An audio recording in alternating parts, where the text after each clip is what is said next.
From the city of brotherly love, Philadelphia, to around the globe. You're listening to Shark Bite Biz, your exclusive place for business strategy, sales, marketing, and tech in the roaring 20s. And now, here's your host, David Strausser. Your rockstar host, David Strausser, and it's time for another amazing episode of Shark Bite Biz, your place to learn how to grow a business during complete chaos. We have a fan of the show that is from across the pond, over in the UK, joining us for an interview today. First, though, you got to take a glimpse at this shirt. For people not listening, I am wearing a Shark Bite Biz t-shirt that is pretty awesome. And I also got here the Shark Bite Biz coffee mug. So please, make sure you grab yours at the Teespring store. The link is going to be in the description below. Thank you all supporting this channel. Love it.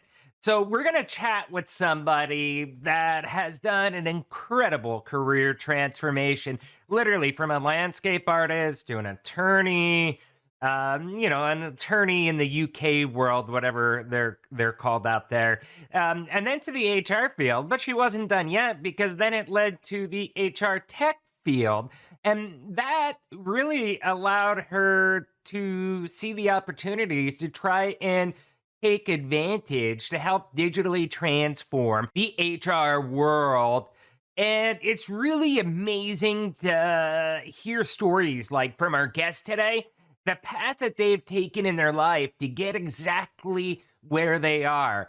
So it's really cool that we're going to be able to highlight one of our biggest fans out here today. So who is our guest? Carolyn Mumby. During her early career, Carolyn was an animal portrait artist. She later became an attorney and qualified as an agile HR practitioner. However, it is her fascination with HR tech solutions and experience as CEO of Eledecks and HR tech business, which led her to her current role as project lead on an Innovate UK-backed initiative to measure and improve agility levels among distributed teams working in online collaborative environments.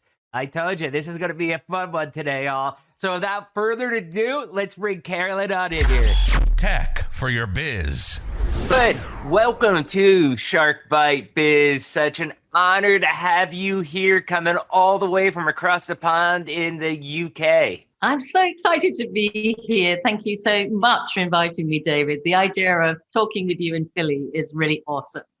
Oh, yeah, the marvel of technology. And here's a fact. I know you all have heard me on my outros usually saying, hey, look, if you have a story to tell about this pandemic, how it's impacted you, if you love this show, you love what you're doing, hit me up, David at Shark Bite Biz, and here we go. I mean, Carolyn is one of those people that have reached out to me. She loves the show and she loves what we're doing, and she has an awesome story to tell us today. Yes, I was just listening to your show with Tom King, because he's from Guy Gone Keto, which I love. Yeah, exactly. Right here, got the book. Exactly, and I'm a girl gone keto, so I've tried it. I'm off the wagon a bit at the minute, I'll be honest, but I'm definitely planning to go back on it. So yeah, that was my latest show of yours that I was listening to, so I really enjoyed it, and that's why I was hoping that we could get to chat. That's great. Yeah, that's good. And that was such a hard episode for me as far as when I should do it. I kind of felt that I should put it out on Thanksgiving.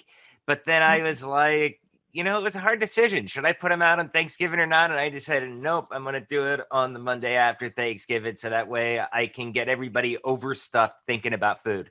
Yeah. Good choice. Very good choice. Yeah. So anyways, let's jump right in. First question, we have a tradition here on the show, as you know, it's, hey, what's your experience? What's your background? What's your subject matter expertise? Tell us all about you. What makes Carolyn Carolyn? Well, that's just such a lovely way of putting it. And of course, like so many people, I've probably got lots of notes that I could refer to. And then you think, Yeah. oh, forget that. Let's just sort of just talk about it as it comes or as it flows. Because I'm Yep. sure people have got much more interesting things to be doing than listening to me babbling on about myself for too long. So I'll put it in a nutshell and just say that I've gone from landscape artist to attorney, as you would call it there in the States. And then over from there into HR, and from HR into really going into this a technology world, because we build a lot of HR technology. So to help people manage their people and their teams. And of course, that's become even more super important during the pandemic that we find ourselves in, because there are so many curveballs being thrown at us. But I do believe that people are the solution, so that we need to get our heads Wow. together. That's amazing. Have you always had, I have a couple follow-up questions. The first one is, have you always had a passion with technology, or is this something that you just kind of stumbled upon? Well, actually, I did. I have, I think. I've got it from my father, because he was always one of those people messing about with gadgets and stuff. He was the first Yeah. person to get stuff, and he didn't know what it was and how to use it properly. It was always quite funny. But I think that boldness and that curiosity to try it, to just keep trying, and not worry if you're going to, blow it up or whatever. You just have a go. And so I've always done that. And so I got involved as a teacher, because when I qualified as a lawyer to begin with, my first work really before I went on to qualify as an attorney was I taught law and business studies. And part of that was during the time when the dot-com boom was around. I mean, you guys had the internet a long time before we had, you would not believe it going back. I mean, Yeah. back in 98, this was really quite extraordinary to have the internet. And I mean, you guys have been doing this for a while. It was perfectly normal, but I was teaching in a college, and it was not the typical thing to be doing. And so we were able to Well, get. I would say that maybe if you were in a bigger city, it was, I think I can remember back to 1998, and I'm from a small rural town in Pennsylvania, and it was still not as common to have a computer and internet at that time. Now it was starting to get more common than not. Computer prices have started to go down, but it wasn't something that every, nor even half the households had. I mean, my block where we grew up in the mid 90s, there was maybe 1 to 2 houses that actually had internet, and you knew that because that's where all the kids would be hanging out.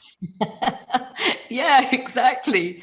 Well, when when the college got the funds from Europe, from the European Commission, to invest in ICT, my students were really keen to set up an intranet for the law department, and I learned from them, and it was just fantastic. And Wow. so, I mean, I was quite young as a teacher then, but I learned from them, and so I think I've always had that. My contemporaries are sort of, they're quite surprised that I feel so at home with technology, but I do. So there you go. And that's where I learned about agile, because I had to learn about agile methodology for a lot of the development work that we were doing, a lot of the projects that we worked on as a company.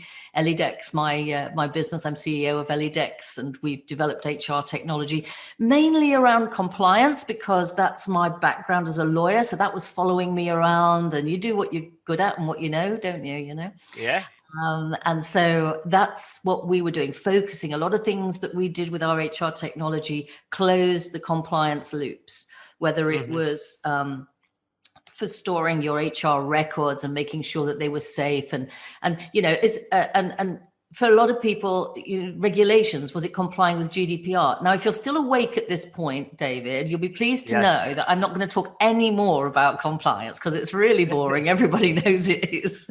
But it's important, because It's I important, think but it's fairly boring. one of the things that American companies and also Canadian companies, I work for a Canadian company from, I always say the name wrong, but it's Newfoundland up there. And basically, we're big because we also have customers out there in Europe, and we have a London office, I think a Manchester office as well too.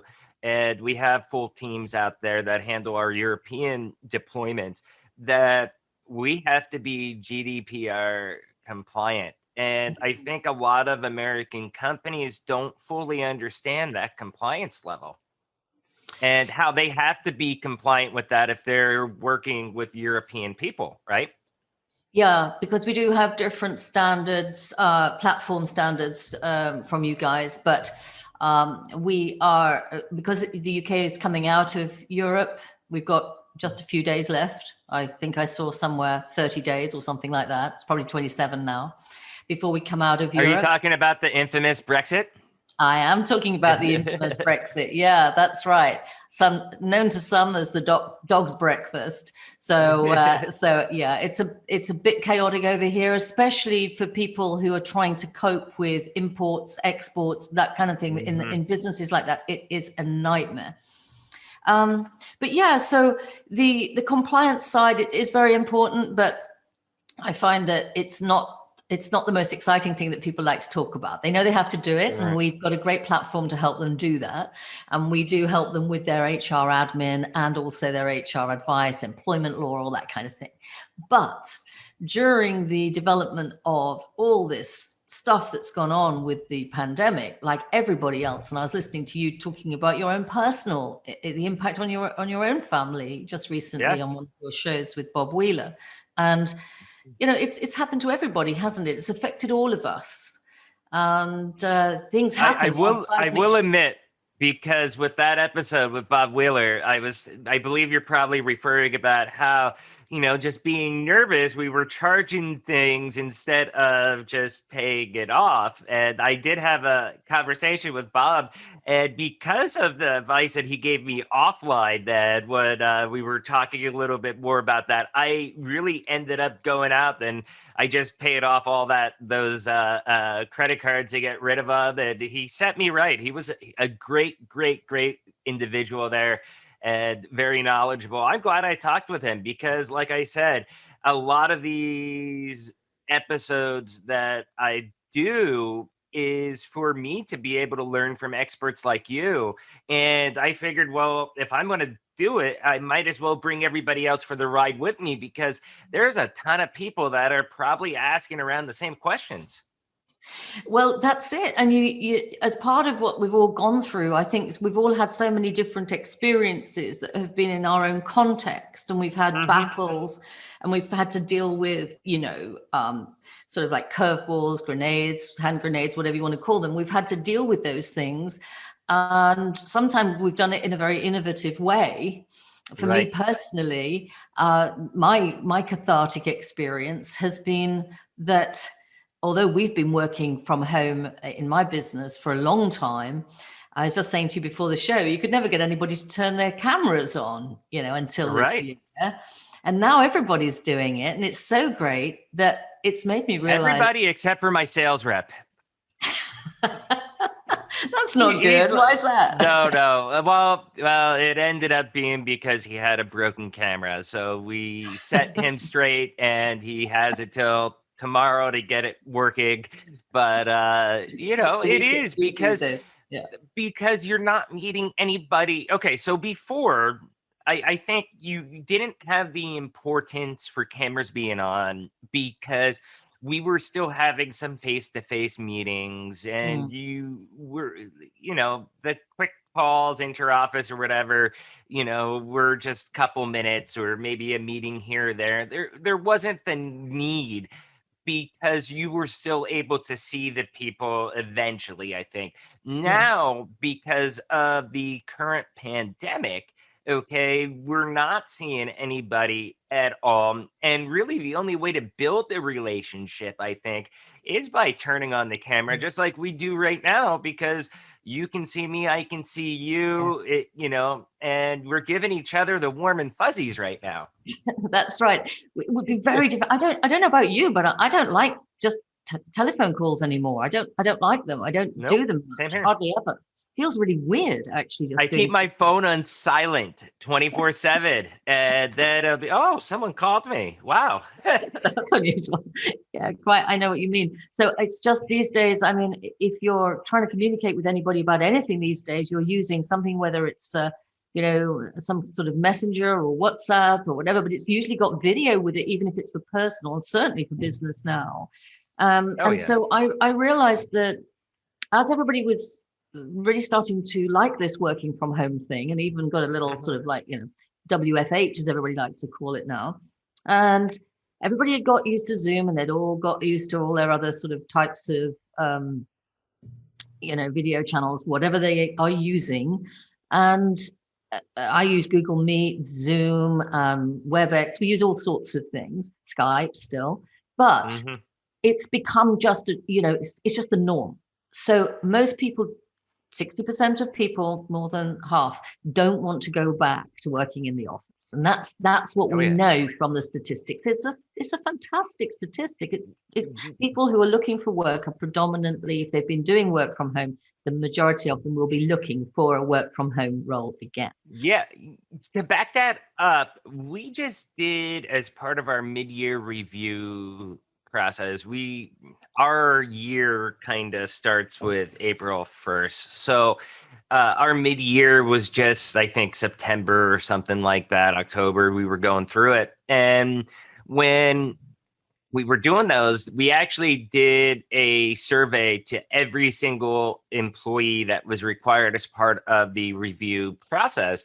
And one of the questions that we asked them, I mean, we have about 500 employees globally, and we asked them, first off, 30% of our employees we removed from them because they were already work from home. People like me, I was work from home permanently anyways.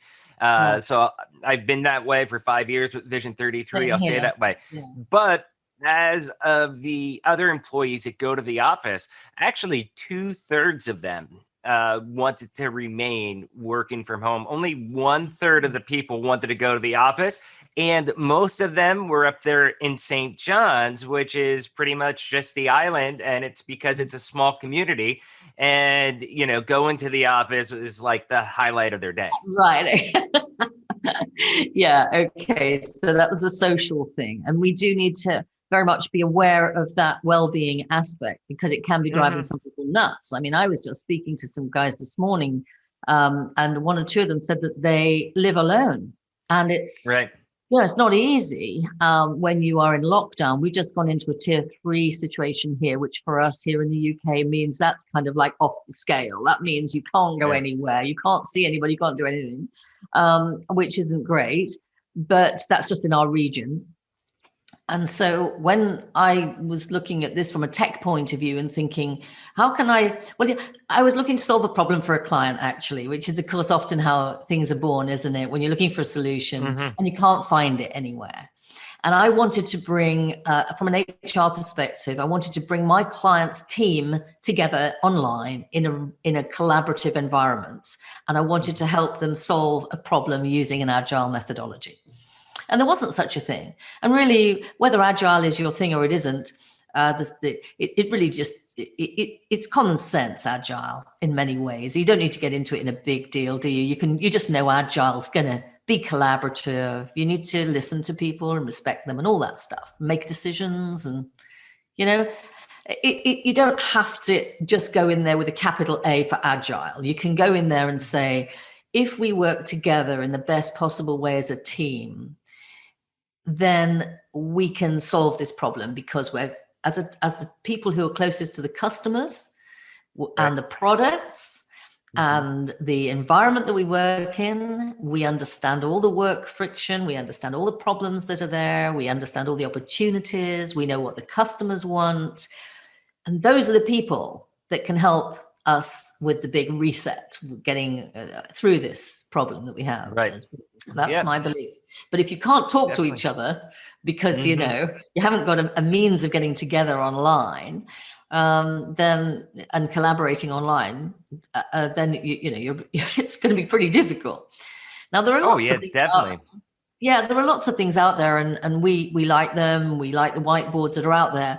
So then it got me thinking, yeah, but how do we actually know if these guys are going to be any good at this? How do I know if they're agile? They might not be very agile, and we're investing a lot of money in them and giving them all this time to work remotely. How do we know if they're actually agile? So we started to see if we could work out what collective team agility looked like, and if we could measure it. And if we could measure it while they were working together in teams online, then we could give the finance department, the ops department, and other domains the confidence to keep investing in those teams and allow them to make some mistakes and allow them to reiterate and allow them to do what they would normally do if they were in the office working together under a much more supervised environment. So that's what we do. We measure agility, team agility. And that's exactly what Eledecks does, right? I mean, that's what we're doing now. Yeah. Right. We just want a big grant to do it, an Innovate UK grant, which is something that the UK government gives out to innovative tech companies. So, yeah. Oh, no, that sounds great. But, and maybe I missed this, but how exactly are you measuring that like level of productivity, for example? You didn't miss it, David. It's obviously that's like the secret sauce. You're absolutely right in there to the most important part straight away. I know. I saw that what you did there was very smart. Yes. So that's like asking Coca-Cola what this brown liquid's made of. Okay. We'll skip over. We'll skip over. But can you give us high level, like what? Yeah. I guess what KPIs are you looking for? Can you discuss that? Of course we can. Yeah, if you look at McKinsey and Deloitte and Gartner and these guys, which I do constantly. Never heard of them. They have such good stuff in there. They're going to talk a language, obviously, that is going to be quite technical and probably means a lot more to psychologists, so organizational psychologists and so forth. So I try to make it a bit more accessible because in the end, it's what I understand. So. Right. We are looking for creativity, for example. So we're looking for creativity would be one of the pillars of agility that we were looking for. And then you'd have organizational capabilities, the ability to be empathetic and to make decisions. And remember, we're looking for it as a team, not just as an individual. So because collective team agility is not the sum of its parts, it's not the same as the sum of its parts. So you can't say, oh, well, we've given everybody a score and they've added up to 78 together. Right. That would not necessarily be any bearing on the score the team had. So like you just said, the decision making, okay? Yeah. I mean, what decision making, like how are you actually tracking that? I don't know if this is getting too granular, but that's, I mean, like me, I run the whole Northeast for Vision 33. Okay. If I make a decision on something, I mean, there's probably not going to be any record of it, or maybe just an email telling people to carry out my dirty deeds. But besides that, I mean, how are you actually tracking that? I'm just trying to make sure everybody understands it. Yeah, of course. I mean, it is very innovative. So it's not something that is going to strike you as being obvious to start with anyway, because we are kind of like, developing it as we go. But what we are doing is tracking collaboration in an online whiteboard environment. Okay. So we integrate with whiteboards. And then you have a template that we provide you with to use for your teams. You invite your team members to the board, which is a third-party host, and you participate on that whiteboard, but you're using our template, and our template is observing the behavior as the team uses it. Okay. So we're able to see a lot of the things that you're doing, but it's not qualitative. So we're not trying to work out whether you've made good decisions. Right. Just that you as a team you're capable of getting to that point where a decision is made. And there's lots of things in there. I mean, there's some interesting factors that you would consider.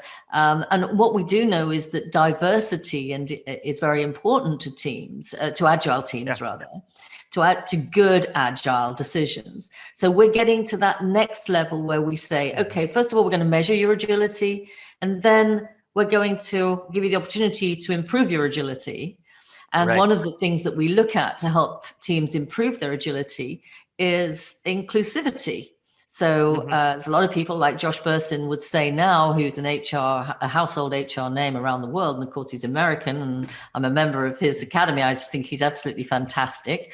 And as he said, really it's time to put inclusion. Well, I shouldn't quote him, should I? But in my view, he is saying one of the things we need to do is put inclusion before diversity, because that's what makes it meaningful. It's not really about headcounts. It's more about, are we listening? Are we sharing? Are we allowing people who are in underrepresented groups to have an impact and have access to that process where a decision is made? Because, for example, if you look at the dyslexia community of who are managing with dyslexia, they, I think it's something like 10% here in the UK, 15% of people in the States, but actually we think it might be double that in reality. It's just not all reported.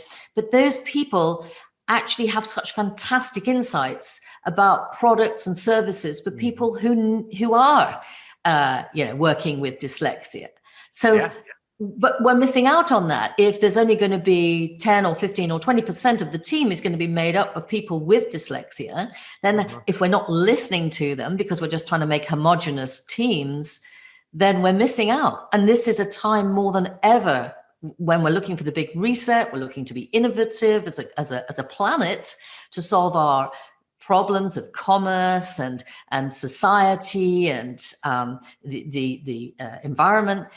We need everybody. We need to be hearing from everybody. So that's what definitely. With more of an agile team approach would be a more inclusive team, in our view. I just did an interview with another podcast. It's called Snack Walls, and it's I believe the guy's name is Mike Roberts out of San Diego, and it was just on inclusiveness, diversity, stuff like that. And it was a really good interview that I had with him. And, one of the big things that before I did the interview, I obviously had a chat with our HR department to make sure that I was aligned with what our strategies were. But yeah, it comes down to we're pretty much in a global environment, and it comes out to having a good recruiting strategy and stuff like that is inclusive, that is diverse, because it's not that you want to strike a specific head account of X or X or X employees. It's that you want to have that diverse mindset, because especially if you're working in a global business, that you're probably going to have X amount of clients from X region or country or culture. And, you're going to have to be able to kind of adapt to their mindset in order to be successful with them. Well, yes, and also to enable them to help improve the bottom line. If we're just talking about financial impact for a moment here, which obviously is very important to commerce, if we talk about that, the statistic is from Diversity Wins, which is a report out in 2020, which is actually saying that if you look at organizations, the top business unit, the business units in the top quartile will be 21% more profitable than those in the lower quartile, but they will be better at, the ones in the top quartile are distinctively better at inclusion and engagement, and those things which not only tick boxes and say, yeah, we've got head counts, yeah, we're listening to people, but actually, yeah, now we're really engaging with those people. So we're really making them feel safe. They can explore, they can be curious, they can stick their neck out. And if they fail, they fail. It's okay. It's not going to be a bad thing for you. Right. Those are things which take a lot of courage for a business as well. Oh, yeah. Oh yeah, definitely 100%. So I guess one of the last questions that I'm going to have here as we start wrapping up, let's get into some general HR advice because we are in a global pandemic. A Mhm. lot of tough decisions have to be made. What kind of general HR advice do you have for small businesses out there around the globe that might be struggling and they're trying to weigh, should we lay off people? Should we hold on? What's 2021 going to bring? What what kind of advice do you have for those businesses? Well, I would say that there's going to be so many curveballs. There's going to be so many questions that one leader, two, three leaders can't answer them all. And the Yeah. smaller your business, the fewer leaders you have, the more pressure on those people. I would say you need to, if you can, start thinking about using the minds of all those people that work with you, because it's in all your Hmm. interests to have that big reset, to find a way through the best route for everybody. And obviously, staff do appreciate that, and they know that maybe not everybody will survive, but maybe Hmm. if the business can survive and it provides a good living for 75% of its staff going forward into a new area, it might pivot, it might come up with new ways of working to reduce work friction, which might mean some layoffs or redundancies. It might inevitably mean that, but it might also mean, as automation has done surprisingly, that when you find new solutions and new ways of working, you can actually employ more people because you Oh need yeah. more people to do things. So Hmm. ask your people. And that's one of the things that I would say, if anybody wants to get in touch with me, please, I hope that's okay to just say that they can reach That out to well, me. that was going to be my next question. How can people reach out to you? Well, they can reach out to me through LinkedIn, and I think that's the best way. I've thought about having websites and things that people could go to, or a page Uh-huh. where they could land, and maybe. But in the end, LinkedIn tells them about me and what I do, and they Yeah. can decide: do I want to talk to this person? Is it going to be useful to me or not? And I'd love to hear from people if they've got questions or ideas. This is what we thrive on at Eledecks. We thrive Hmm. on hearing from people. If I can help to just talk through a situation with someone, I always learn something. So if you've got a problem that you'd like to talk through about business and how maybe an agile way of working can work for you, then please get in touch with me through LinkedIn, and I'd love to learn from you, and hopefully you can learn from me too. Okay, perfect. Hey, thank you so much for coming on to Shark Bite Biz. This has been a pleasure, and I really, really, really love the UK accent. This has been enchanting for me. Thank you so much, David. It's been a pleasure. Yeah, Thank you. yeah. Thanks again, and yeah, looking forward to get you back sometime later next year and follow up and see how Eledecks is doing. Well, that would be fantastic, because we're looking for partners that have got a workforce that will trial our agile team systems with them. So if you Yeah. know of anybody, or if any of your listeners have got businesses out there with teams of a size of maybe 10 remote workers, people who are working from home on projects, we would love to hear from you if you think that you could get involved in a trial. So, Perfect, perfect. Thank you again, and yeah, we'll see you later. Cheers. okay, bye from Bye. us in the UK. Goodbye, Philly. Bye. Bye. Incredible discussion with Carolyn, right? It was so amazing and really a far reaching interview. We covered a lot of topics there. First, if you loved this interview, do me a solid. Please make sure you smash that like button, smash that subscribe button. We're trying to grow this Shark Bite Biz community. It's like minded business people like us. I love spotlighting you all. I want us to be resources for us together, so that we could take this personal journey of growth, this personal journey of business experience together and find out a lot of cool stuff along the way. And if you really want to help out Shark Bite Biz, be our warrior. Make sure you share this video on your social media. Let's get Shark Bite Biz, Carolyn Mumby, and Eledecks trending. Now, let's get back to Carolyn, okay? Extremely interesting what she was saying about the work from home aspect on this. Surveys have shown that people do not want to keep going into an office. They are saving so much time in commutes, not having to get ready and head out, that it's made a majority of people happier. Happier people mean more productivity. They are finding that people with work-life balance actually produce more. And they will answer that late email or jump on a early phone meeting or something like that. And I think allowing that flexibility with the work from home environment, even if it's a hybrid approach, it's really going to be a win-win for both employers and employees. It was really cool hearing about how she wanted to spark more collaboration using an agile methodology mixed in with our current never ending pandemic that will not stop. And that has really pushed this project forward. I love what she said about being agile, though. She said, I believe this is actually a quote, if we can work together in the best possible way as a team, we can solve this problem together. So I think that's really one of the key messages that she has, which is bringing people together. The people who know your customers, know their problems, their wants, their desires, okay? And they ultimately hold the keys to make them happy customers. It boils down to repeating a trend that we've had on many episodes of the show: collaboration and communication. Even if working remote, you need to have the proper tools that will allow you to find success.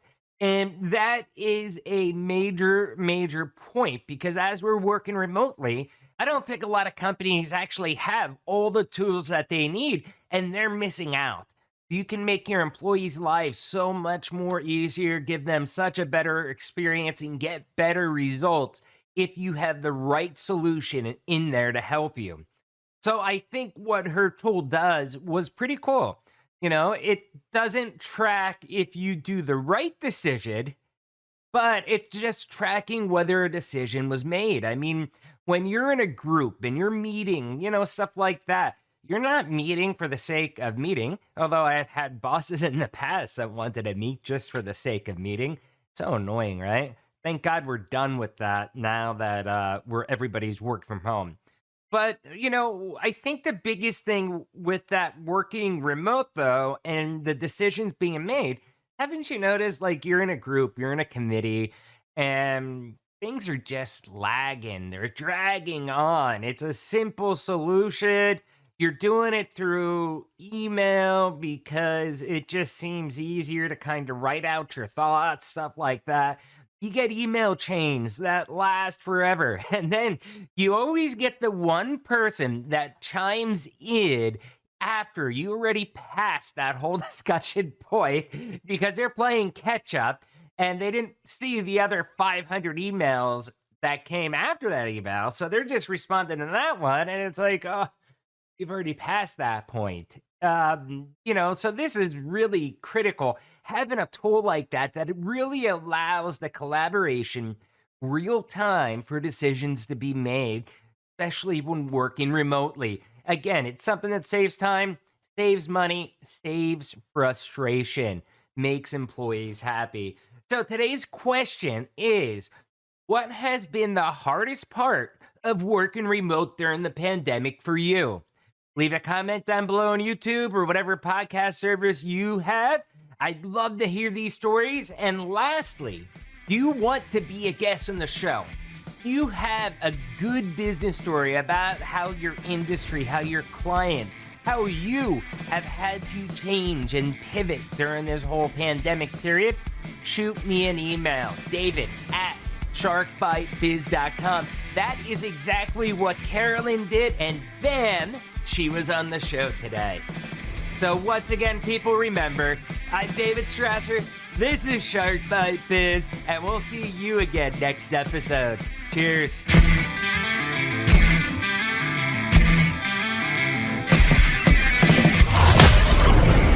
Thank you for listening to Shark Bite Biz.